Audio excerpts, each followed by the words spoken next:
વાત કરીએ સૌથી પહેલા ખેડૂતોના અચ્છે દિનની।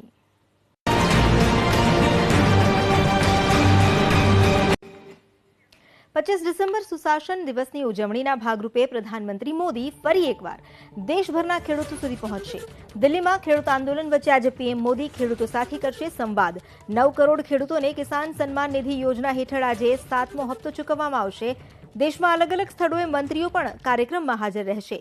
ખેડૂત આંદોલન જે ચાલી રહ્યું છે તેની વચ્ચે પીએમ મોદી 25 ડિસેમ્બર એટલે કે આજે બપોરે 12 કલાકે મોદી સરકારની કૃષિલક્ષી યોજના કૃષિ કાયદા અંગે ખેડૂતોને સંબોધન કરશે, જેનું સીધું પ્રસારણ મોટાભાગના ગ્રામ્ય વિસ્તારોમાં થશે।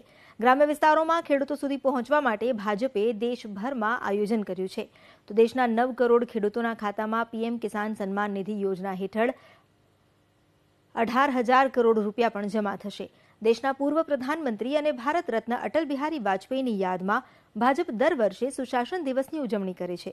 આ વર્ષે આ ઉજવણીને વિશિષ્ટ બનાવવાને લઈને ખેડૂતો સુધી પહોંચવામાં આવશે। પીએમ મોદીની સરકાર સતત ખેડૂતોના હિતમાં નિર્ણય કરી રહી છે અને અત્યાર સુધી લીધેલા નિર્ણય ખેડૂતો સુધી પહોંચાડવામાં આવશે। પીએમ મોદી 6 રાજ્યના ખેડૂતો સાથે વાતચીત કરશે।